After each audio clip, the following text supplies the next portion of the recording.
Hi, this is Roger, thanks for dropping by. Unboxing video. I've already cut the tape because it's tedious.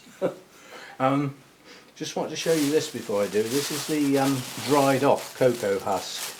I've just actually watched Ed's video. And it seems, well, he's now not so sure as to whether it's beneficial for what he wants. But from my point of view, it's like any media. It is subject to the environment it's being used in. Now, in my opinion, here in the UK on the south coast, in my grow room with my temperatures and my heaters and blah blah blah blah blah, this stuff is for things that need to stay moist. If there is any element of a requirement to dry out in between waterings, I won't use this, because to me that's not what it's for. This is for the things, you know, like Masdevallias, Draculas, things that need to stay moist and not actually ever go dry. That's my idea.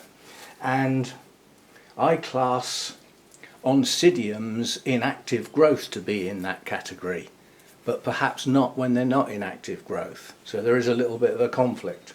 If a plant is not in active growth, then it doesn't need to stay wet all the time. It does need to dry off in between, or you won't do it any good. Because the roots won't use the moisture, and everything will just stay too wet too long. So that's my goal in using that stuff. So it's not going to get used all the time. In fact, overall, it won't get used that much in comparison to bark and moss on mounts, which are my three sort of things. Anyway, on the subject of bark, this is really amusing because when I had the computer rather than the laptop, computer had a proper DVD drive, you know, for loading software and things like that. Computers are designed with different thoughts in mind. You automatically get a DVD drive, reader-writer, so you can create your own CDs, DVDs and stuff like that. Of course, I can't use the computer now because all the leads and sockets, everything like that are geared up to the laptop, which is what I use all the time, which hasn't got one. So I'm missing my music. Now, I've got a home theatre system, but it doesn't play CDs very well. It's got brilliant, you know, surround sound for DVD films, for actual playing films. It's brilliant. But you put a music CD in and it sounds very flat. It doesn't sound that good. And with me, I'm afraid, with music, if it doesn't sound good, I don't want to listen to it. It doesn't matter how good the physical music is. If its sound isn't good, I don't want it. So my laptop has got a gadget in one of the USB ports that actually converts the onboard sound card from stereo to an electronically devised surround sound, which plugs into my theatre sound system that I got for the computer, so that I could watch films and things with decent sound. So the sound that comes out of the laptop is using external speakers with a subwoofer and everything, and it's good. So I thought, why not get an external DVD CD player that just plugs into a USB, so I can just take out the lead that I use for the camera, put that in, shove a CD in and play some music while I'm watering and things like that. It might mean I'll listen to music more often, because at the moment most of the music I listen to is YouTube videos of music, if you see what I mean. So anyway, I ordered one. And in my mind that's all I've got on order, and it hasn't arrived yet. And then this arrived this morning, and I said to the guy, that's a big box for a CD player. And then I tried to pick it up and I got a job to lift it. And I thought, what the hell is that? That's why the tape's broken, because I had to open it to see what the hell it was. And now that I have opened it, it's orchid related, so we'll do a video. Talk about getting in a muddle. Anyway, what this actually is 3 bags of bark. Now, these have come from Speciotic Plants, and online the biggest amount you can order is 5 litres. If I ever get to a show again where they are, I think I can buy it by the sackful, because I'll pre-order it, but that's not for now. And that effectively is 15 litres.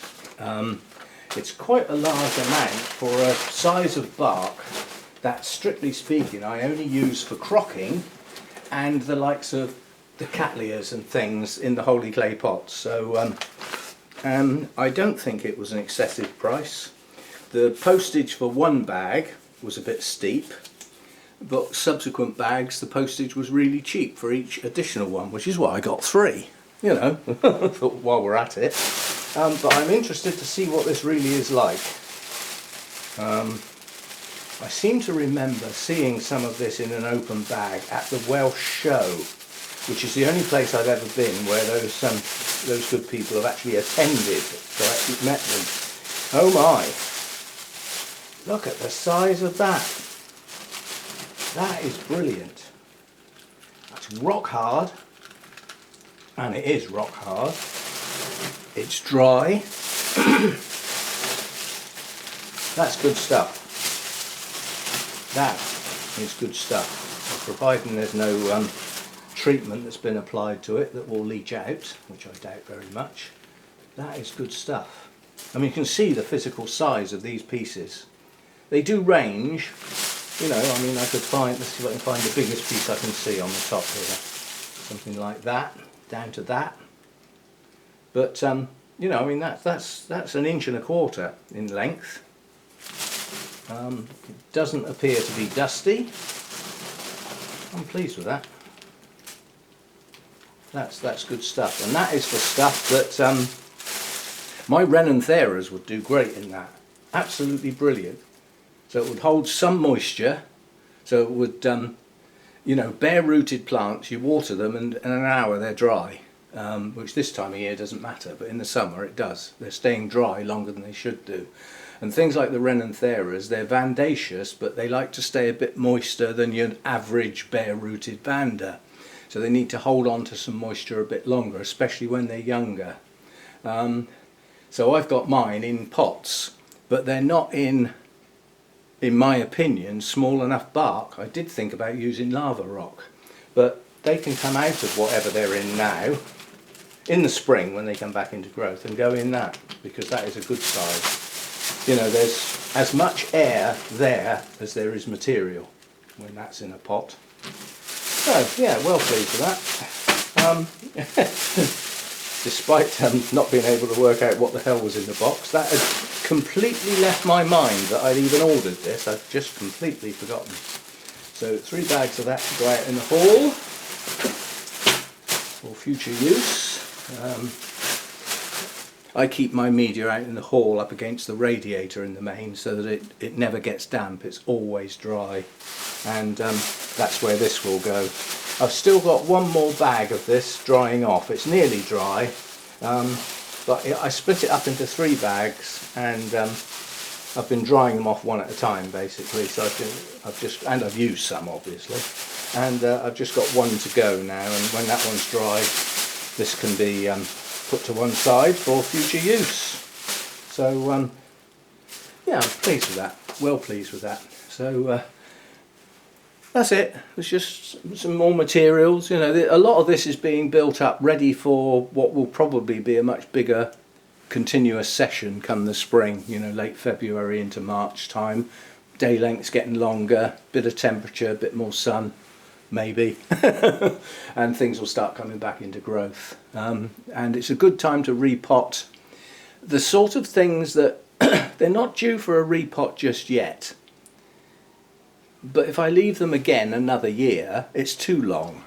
And I mean, ideally it's not a good time to repot in the autumn unless it's, like in my case, one of the really cool growers, in which case autumn into winter is their happy time, because if they've lost the heat, they're in their more comfortable zones. So anyway, pleased with that. See you next time.